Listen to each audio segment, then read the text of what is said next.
আসসালামু আলাইকুম, সবাইকে জুমা মোবারক। সবাই কেমন আছেন? নিশ্চয়ই ভালো আছেন। আমি আলহামদুলিল্লাহ ভালো আছি। চলেন আজকে জেনে নিই নবী রাসূল জুমার দিনে কোন কোন আমলগুলোকে আমাদের বেশি বেশি গুরুত্বপূর্ণ সহকারে করতে বলেছেন। আমরা জুমার দিনে যেন খুব বেশি বেশি নবী রাসূলের উপরে দরুদ পাঠ করি, আমরা আস্তাগফিরুল্লাহ, আমরা তওবা পাঠ করি। আমরা জুমার দিনে অবশ্যই দিনে একবার হলেও সূরা কাহাফটা পাঠ করার চেষ্টা করব।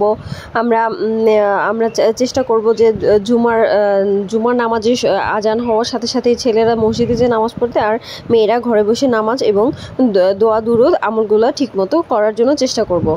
জুমার দিনে আসর থেকে মাগরিব পর্যন্ত একটা সময় আছে, যে সময়টাতে আল্লাহ তাআলা বলেছেন যে এই সময়টাতে খুব বেশি মানে দোয়া করার জন্য, এবং এই সময়টাতে যে দোয়াই করা হবে সেই দোয়াটা আল্লাহ তাআলা কবুল করবেন।